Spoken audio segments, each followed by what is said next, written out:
So y'all don't need me to record? Got you. Perfect. Then I'm gonna close my slide deck so I don't confuse myself. So let me know when you want me to switch slides. Fantastic. Are we close to breakout spaces being full? Do you want to wait another moment?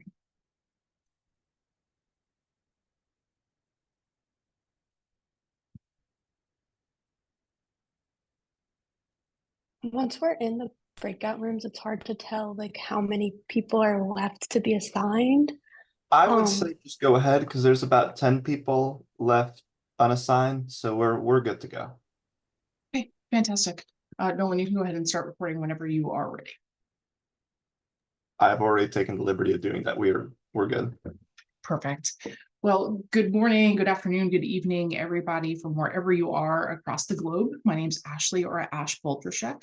I use any and all pronouns, and I'm the Assistant Dean of Students. I've been here at AU since December of 2019 and started my journey at AU in housing and residence life, and have been with the Dean of Students team now for just over 2.5 years. And so I'm very excited to be here with you all today.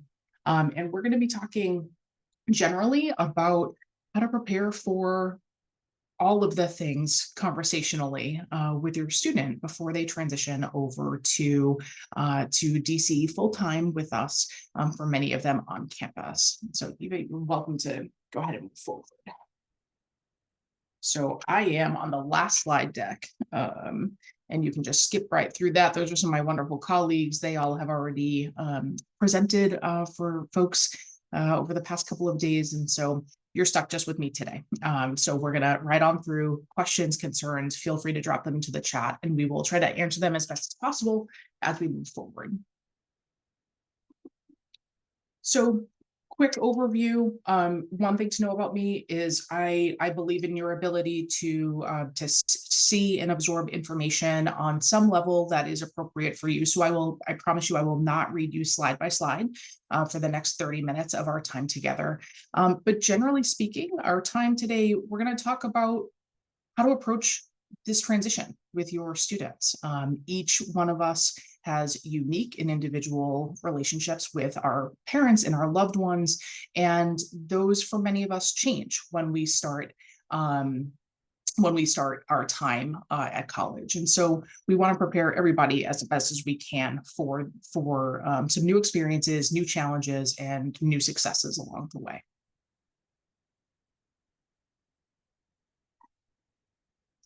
So generally, what we see most commonly for students, especially in the first 6 weeks of starting at AU, is that transition period of environmental change, change to routine, change to the folks that you are around every day, that can weigh heavily on students.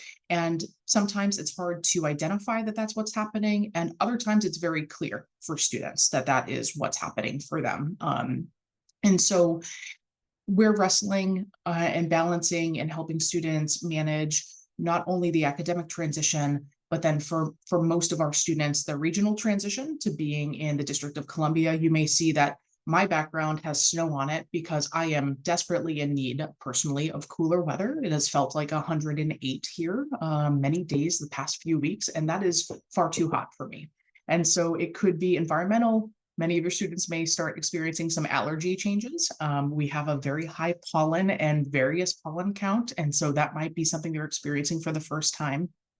And with all of this, please expect communication styles from your student to change.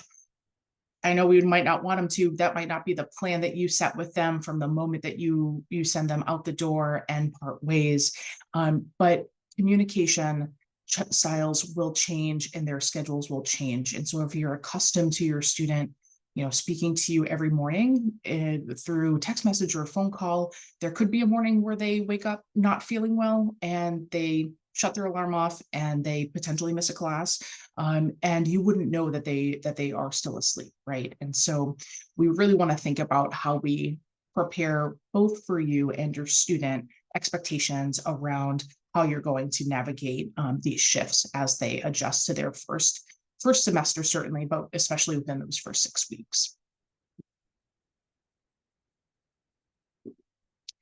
Academically, some of your students may be incredibly rigid and driven in how they form their academic planning. Others may be more in line with me and they procrastinate, and they may continue to do that through college, and they will be fine. They will succeed. It's just everybody is moving at their own pace and learning. But I think for a lot of our students, they're surprised by needing something different, or surprised by having to approach work or the thought process of exploring new material in a different way. And so we have a lot of support systems that are built in for students, right? They will have their own assigned academic advisor. Faculty members do want to get to know them on an individual level. And so ask them who their faculty members are, ask them what they like about them, or quite frankly, what they might not like, or they find to be really difficult to navigate in a class. All of our faculty members have the ability to submit what we call an academic alert. So if there's any concern, if a student is maybe not engaging in the coursework, if they are not showing up for class, if they are just not progressing academically in a way that we would expect, they can notify the academic advisor, who will also then reach out to the student and try to be as proactive as possible when we start to see some of those benchmarks that maybe aren't being hit on the schedule that the faculty member is expecting. And so really important, as we move through the rest of these slides, is to know that for most of you, your students are now 18, or they're very close to 18, which means the access to information that you may be accustomed to through their K through 12 experience is going to change, because they are fully legally adults. And so all of their academic records are protected by the Family Educational Rights and Privacy Act. And so please talk with your students before they arrive about whether or not they would like to designate you or another loved one as someone who can receive information as a third party. I think for many folks, it's a surprise to be reminded that even if you were contributing financially to the student's experience here on campus, that does not change their privacy, and it doesn't change your access to their information without them designating you as a recipient of that information. And so it's really important to start to get to know some of these resources and to familiarize yourself, and for your students to familiarize themselves with those different transition points. So many of you have seen your student grow from a very young age, and you've seen the adjustments that they experience. You've seen what it's like to transition between kindergarten and first grade. Huge difference. Very different having a kindergarten than a first grader. Also very different having a sixth grader from an eighth or ninth grader, right? And so you can do this. So if you are a first time supporting person who is going off to college, or this is your eldest child, or nobody has done it before in the family, like was true for mine as a first generation student, you've seen them transition through hard things. This is just another one of those things.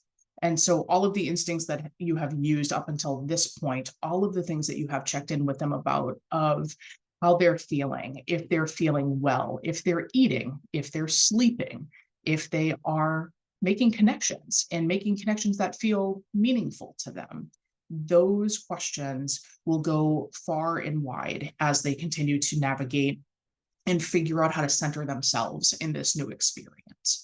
And so what happens if something goes wrong? What are you hoping for if, say, they fall and sprain an ankle, or they are not feeling well and they decide that they have to go to urgent care or to the hospital because they have a stomach bug? What are you looking for from them in terms of that communication? I always tell students, the last thing we want, especially if you are on a shared insurance plan, which the majority of our students are, please don't let your family members be surprised by a visit to a doctor or a hospital by way of them seeing an insurance claim. So how do we get that conversation rolling easily and quickly in advance? So part of the role of our team, and as part of what we help students navigate across campus, is how they are engaging in a behavioral setting in terms of working together as a community, being part of a community, and holding themselves and each other accountable to expectations around how we manage things like interpersonal conflict, and how we engage respectfully, especially with diverse and intersecting thoughts and practices and values. And so my partner office, our Office of Student Accountability and Restorative Practices, they manage what most people will think of as the student conduct system, right? So the student conduct system and the words student accountability and restorative practices sound very different, which is very intentional. And so we're trying to work with students to help them understand behaviors and choices that they've made up until this point, especially if there's a violation of a student code, and how we can move forward from that. So the tenets of the student conduct process are laid out here. The most important thing, I think, in my view, for us to focus on is that we are treating every student as an individual. We are treating them with consideration and respect. And all of our processes are thoughtful and inquisitive in nature. So if we, let's say, receive a report that there was a violation of a university policy in a residence hall, we have one perspective of that violation by way of the copy of a report. And so our intention and goal is to work with students to hear what was happening, to get the context of why did you then do this one thing, or what did lead to this disruption that occurred. And that context is really helpful because our students are thoughtful, engaged, smart individuals. They would not be joining us if that were not the case. But sometimes new circumstances and difficult circumstances cause us to behave in ways that are even unexpected of ourselves. And so one individual behavior or one individual violation of a policy is not reflective of who this student is as a person. And so our goal is to provide standard and consistent intervention points to be able to talk with students and discuss what they are looking for. What are they looking to get out of their time at American University, and how is the action or behavior that brought them into the student conduct process either helping that move forward or maybe hindering them from achieving that goal and those progress points. So it will be really important for your students to familiarize themselves with the AU Student Code of Conduct. Here's the thing, I get it. It's long. There are a lot of words and descriptions and definitions. And students do not have to know this back to front and have it memorized, right? But just like they will eventually, if they've not yet, read a lease agreement or read, maybe if they're willing and interested, all of those iTunes agreements when they're scrolling through for an update. These are some of the guides around what we are expecting of our students and of our community members. And so students will, who are living on campus, will also see that there is a set of residence hall regulations, because the regulations that exist on campus are different from those as a private renter off campus, right? A really easy and clear example of that would be you can legally possess a pet in an off-campus apartment, and you cannot own a pet in the residence hall unless you are approved through our accommodations team as part of that care and wellness plan for the student, right? And so we want to be sure that students have a really clear understanding of what is and isn't prohibited in those spaces. And if they don't know, they can ask. We'll take questions all day long. Our housing residence life team is very well versed, very knowledgeable, and very friendly. And so if there are questions about, can I do this, or can I have this rice cooker, or can I have this coffee maker in my space? All of that can be found within our student code of conduct and within the residence hall regulations. And students will, just like those iTunes agreements, be able to acknowledge that they have read to some level the student code of conduct in the AU portal that I'm sure you will hear them reference a lot: Able Service, AU portal, the platforms that we use to interact with students on a broad communication and information sharing platform. And so some trends around alcohol and other drug use on campus. We see, as many university and college settings do, that we are seeing students who, when they are feeling sick, when they are intoxicated to the point of maybe needing medical attention, that tends to happen because they are over consuming, right? They are either unaware of how alcohol interacts with their system, or they do not yet have a sense of how am I regulating this for myself. And so it's really important for students, and I know technically at 17, 18, in the States, they're not legally able to consume alcohol, right? So we're going to want to engage in conversations around what does this look like? Because simply saying you're not 21 yet, and so you can't drink, may not be the approach that's going to help students understand what this means for themselves. I've had students who were well over the age of 21 who didn't understand what a standard serving of alcohol was, right? They maybe purchased a 40-ounce beer from a store and they think, well, that's one serving because it's in one container. And so helping students understand the impact of different substances and different environments where they are putting themselves in the space to be around folks who may be choosing to consume alcohol or not, how that impacts their body, just like any other medication, just like ibuprofen when I take it. What is this going to be doing to my system, and how does my body process it? And for most of our students, the place that we see the negative impact is in academics and in their relationships. They've done or said something that they didn't expect. They've missed classes because they weren't feeling well the next day.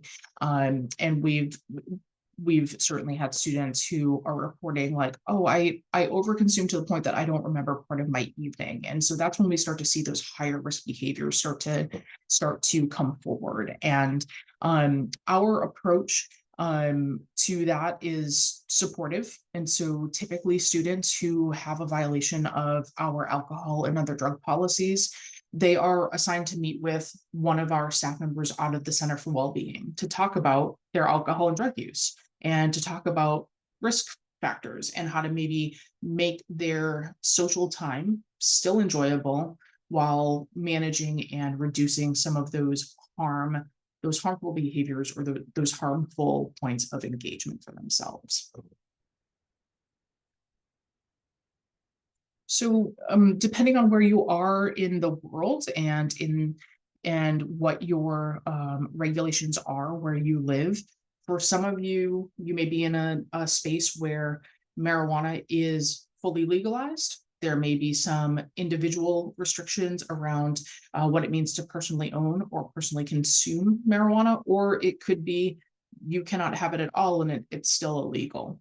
And so we always like to remind students that in DC, even though marijuana is legal within the district, it is not permitted on university campus. We are a smoke-free campus, so tobacco also students can't just like openly walk around smoking. We have designated areas on campus where that is indicated as appropriate.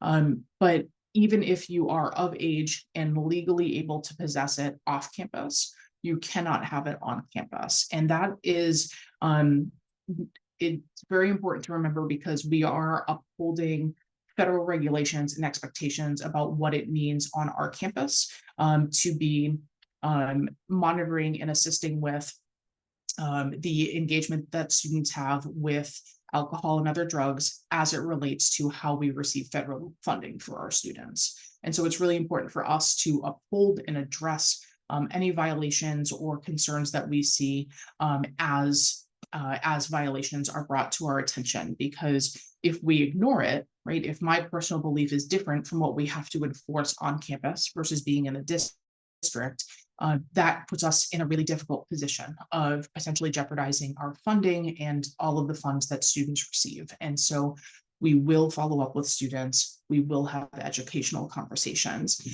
but smoking, vaping, marijuana, all of that is not permitted on campus.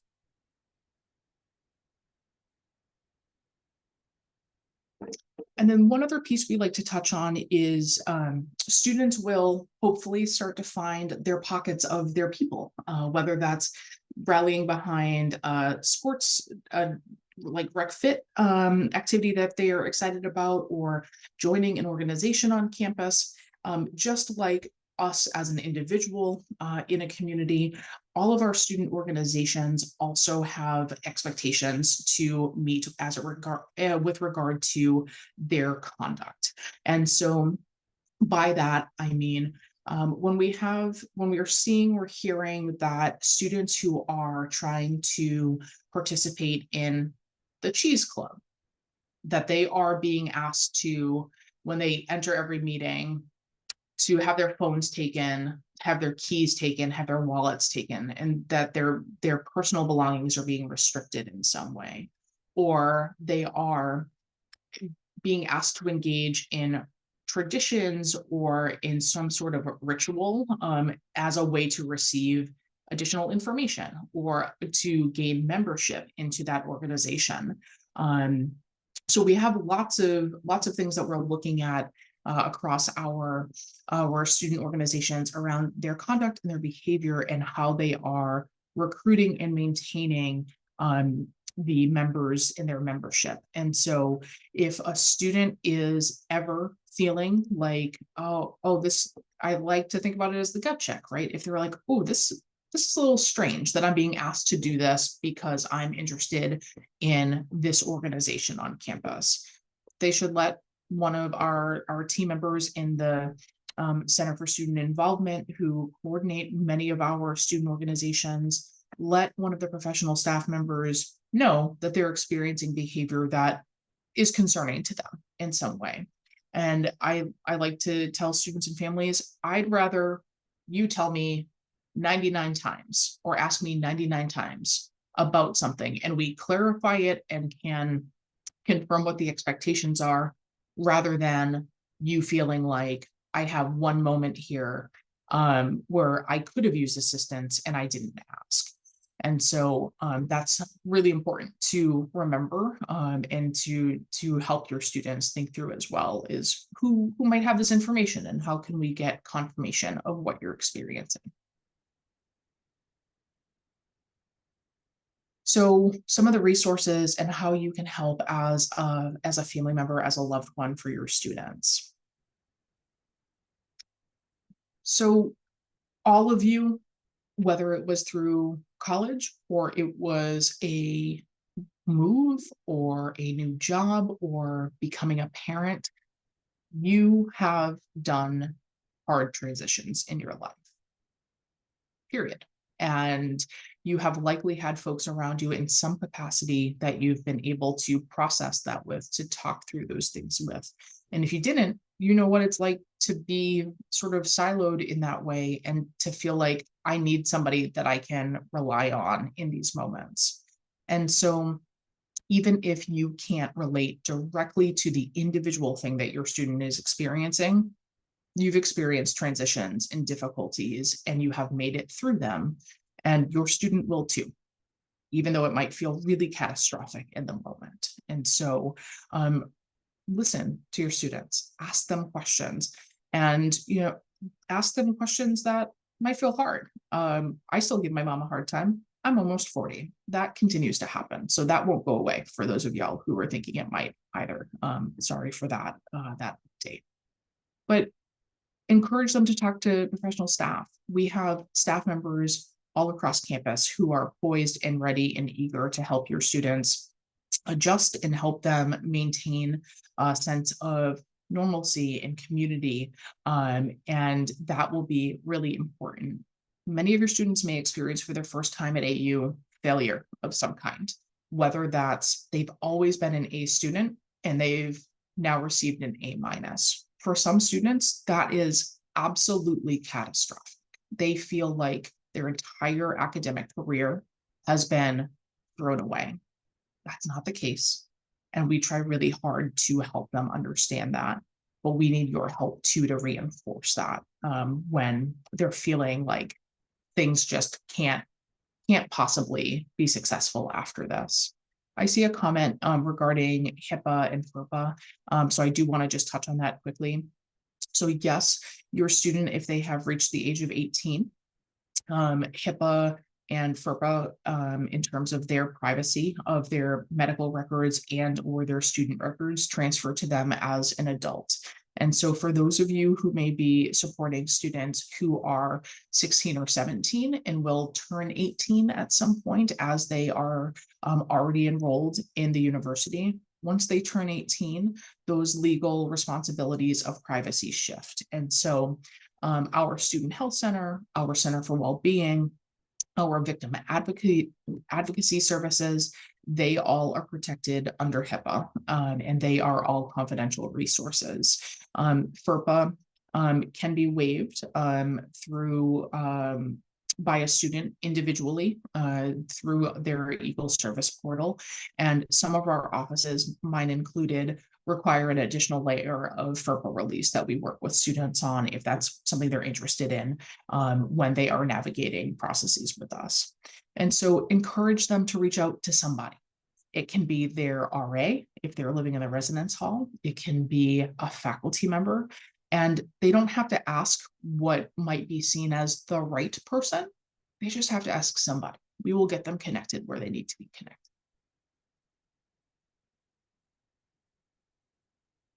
And so every one of these offices that is listed here, I can name multiple people who I have incredibly close working relationships with, and people who I know students respond really well and really positively to. And so if there are academic concerns, that's exactly why we have an academic advisor that your student's assigned to. If they're having difficulty with their academic advisor, right? Not all of us get along with everybody in the same way. Ask them if they have considered reaching out to that person's supervisor, right? Just like if a student has an interaction with me and they feel unsupported, or they feel like all of their concerns were not addressed, I want them, or they feel like I've behaved in an inappropriate way, I expect that they will be contacting my supervisor, right? And so I want students to be walking through with some sense of, this is where I can go for support and this is how I can do it. And so asking them if they are really active right now as a student athlete and they're not participating in that in a structured way on campus, maybe asking them what they are exploring as it relates to rec fit or recreational sports, right? Is there something that they can still engage in, even if it's not at a varsity level engagement of some kind? And one of the partner offices that we work most closely with is our Academic Success and Access Center. And so if you have a student who currently has a learning education plan, or they currently have a documented disability of some kind that could require or would benefit from the use of structured academic accommodations or structured residence hall accommodations, you should be connecting with our colleagues to talk through what resources are available. And I think for those of you who have supported students who do have a documented disability of some kind, this can be the hardest point of shift for some students and their parents, because this is, you have been so involved in this process for them from the time that they started with their accommodation, and you have had to fight and advocate, especially depending on the school system that you were in and what your regulations are. You have had to push forward a lot for your student and to champion for them and with them. And they will be asked to do that on their own in some ways. And you can absolutely still support them, but the ask and the information will need to come through them. And so that'll be a really important transition point in conversation of, how do we still get you what you need here to try to match what you may have needed previously. And so this is a little bit of a recap of some of the things that we have talked through during our time today, but be flexible with them. Your expectations and their expectations of how you communicate how you engage with each other, it might change, and it might change week 1 to week 3. I went to college only 45 minutes away from home, and I cried for an entire week. Full stop. I was a mess. I was incredibly homesick. And I called my family every single day, crying every day. And every day I was told that if I wanted to come home, I could come home, but that they believed that I could do it and they were going to let me guide what I needed. And after that first week, and after I was able to settle in, I talked to my parents every like 3 weeks or so. And that was just the adjustment in the schedule that we fell into, right? So talk with them about what check-ins look like. Talk to them about what being a responsible adult communicator is, right? And I might be mad or we might have a disagreement, but it doesn't mean that 3 or 4 days or weeks of non-communication is appropriate. And so how will you work with your student to set those expectations? And then always, always, always, you know your student better than any of us can. We are meeting them for the first time. If you are seeing behavior changes in your student that are concerning to you, whether that's because there are challenges that they have managed up until now, and you can see when those trigger points and when those behaviors start to shift, and you know this typically means my student will decompensate in this kind of way, or if it's significant communication change, if they're saying that they're not eating or they are feeling really stressed out, let us know that you have concerns about your student. We will be gentle. We will walk through conversations with you as well if you're looking for advice or guidance on where do I refer them to. But we want them to be doing well. And we can't do that without your help, because while we have about 13,000 students that we are supporting across campus, I know that your student feels like the only one on this campus, and you are the one who has that unique perspective. And so please don't hold that back. So if you are, you can always email our Dean of Students office, dos@american.edu, but always, always, always available is our AU Police Department. And so if you have concern about your students' well-being and you need to get that information to us quickly, you can call our AU Police Department. They are not, so I want to normalize, this is not a response all in lights and sirens and we're showing up because you haven't called home for 3 days, right? We are saying, okay, and our police officers will work with our team to notify Housing Arisen's Life to say, hey, we've got a concern from a family member. We have a concern from a friend, or we sometimes get, we have a concern from a partner that the student does not live closely to anymore. And that information, we will take it and follow up. And so literally anybody from any of these calls, whether it's a member of our new student and family programs team, whether it's an orientation leader that your student interacts with, if it's a faculty member, anyone that you have had contact with at the university, we will get the information to the proper channels. And so here is some of our contact information.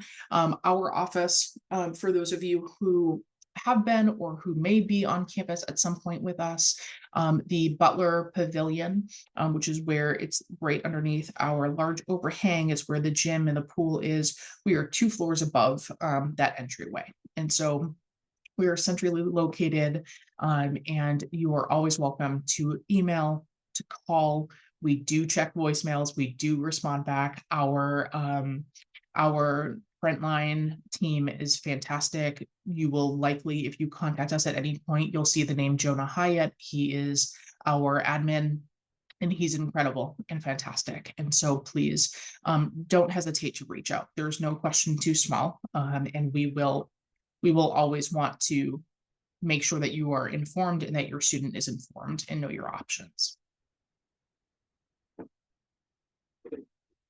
So with that, I'm actually no one going to ask that we stop the recording.